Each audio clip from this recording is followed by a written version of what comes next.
আসসালামু আলাইকুম রহমতুল্লাহ।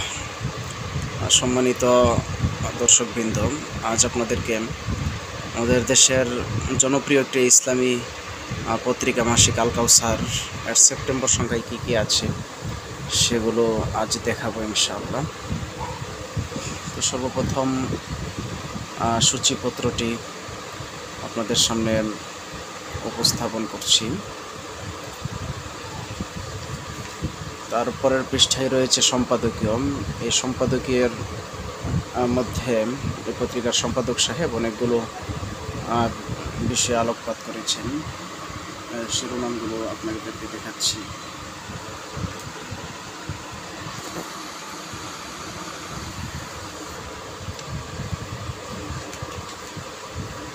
তারপর রয়েছে আনোয়ারুল কোরআন, অর্থাৎ এখানে আল কোরআনের বিভিন্ন আয়াতের বিষয়ভিত্তিক ব্যাখ্যা বিশ্লেষণ তাফসির করা হয়। অনেক উপকারী একটি বিষয়। এটা আনোয়ারুল কোরআনের অন্তর্ভুক্ত একটি বিষয়। নিরাপদ সমাজ করতে আল্লাহমুখী কাম্য। তারপর রয়েছে এই পত্রিকার সম্পাদক সাহেবের আরেকটি কলাম, দীর্ঘ স্বৈরশাসনের পতন হয়েছে সর্বশক্তিমান আল্লাহ তাআলার পাকড়াও।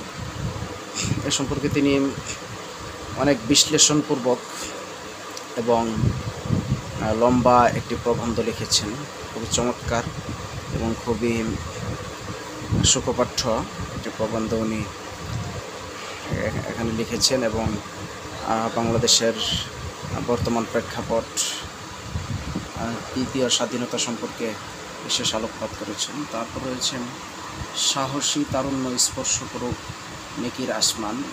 এটি লিখেছেন আমাদের সবার পরিচিত মুখ মাওলানা মোহাম্মদ শরীফ মোহাম্মদ হাফিজাহুল্লাহ। উনি এক সময় আল কাউসার পত্রিকার নির্বাহী সম্পাদক ছিলেন। তারপর আছে আবুল হাসান আলী নাদভী রাহিমাহুল্লাহর একটি প্রবন্ধ, উর্দু থেকে অনুদিত।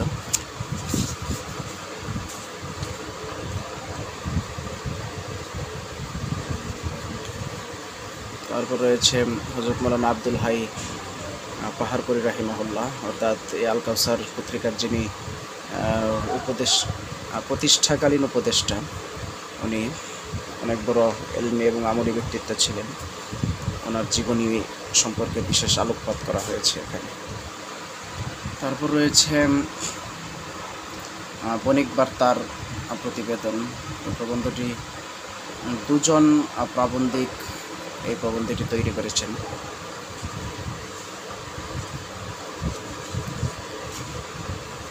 তারপর রয়েছে মজলুম হওয়ার সুফল ধরে রাখি।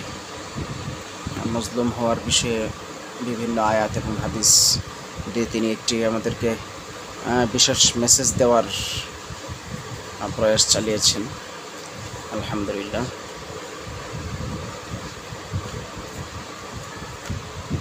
তারপর রয়েছে মজলুম ফিলিস্তিনিদের কথা যেন ভুলে না যাই। ফিলিস্তিন সম্পর্কে খুবই ইম্পর্টেন্ট এবং বিশ্লেষণধর্মী একটা লেখা তিনি লিখেছেন এবং দিক নির্দেশনামূলক লেখা। তারপর রয়েছে গাজার হাল হাকিকত নিয়ে দুটি লেখা, সেটাও মুসলিম ফিলিস্তিন সম্পর্কে লিখিত হয়েছে। তারপর আল কাউসার পত্রিকা যেখান থেকে বের হয়, অর্থাৎ মার্কাজুদ দাওয়াল ইসলামিয়া ঢাকা, ওখানের পক্ষ থেকে বিভিন্ন জীবন জিজ্ঞাসার সমাধান দেওয়া হয়েছে।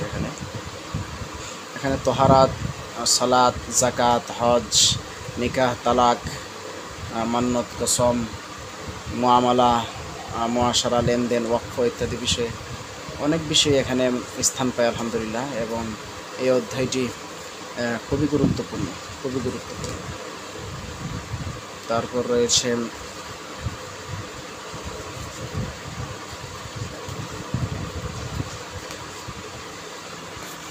শিক্ষার্থীদের পাতা, শেখ আব্দুল মালিক হাফিজাহুল্লাহ, যিনি মারকাজুদ দাওয়ার আমিনুত তালিম এবং আমাদের দেশের একজন অন্যতম হাদিস বিশারদ এবং মুহাক্কিক আলেম। ওনার শিক্ষার্থীদের প্রতি দিক নির্দেশনামূলক কিছু আলোচনা। ওনার প্রত্যেকটা আলোচনাই খুব উপকারী এবং যেটাকে এলমে নাফে বলা হয়, সে এলমে নাফে এবং এলমি যে একটা খোরাক, সেই খোরাক ওনার আলোচনার মধ্যে পাওয়া যায় আলহামদুলিল্লাহ। এই ছিল সেপ্টেম্বর মাসের আল কাউসারে কী কী রয়েছে, এটা সংক্ষিপ্তভাবে আপনাদেরকে দেখালাম, উপস্থাপন করলাম। তো সবচেয়ে ভালো হয় যদি প্রত্যেক মাসে আপনারা এই মাসিক আল কাউসারটি সংগ্রহে রাখেন এবং পড়েন এবং অন্যদেরকেও পড়তে উৎসাহিত করেন। তাহলে এর দ্বারা আশা করি ইসলামের সহি ইলম এবং সহি সমঝ মানুষের মধ্যে ছড়িয়ে যাবে ইনশাআল্লাহ। আলহামদুলিল্লাহ, ওয়া আখিরু দাওয়ানা আলহামদুলিল্লাহি রাব্বিল আলামিন। اللهم صل على محمد وأنزله المقعد المقرب عندك يوم القيامة.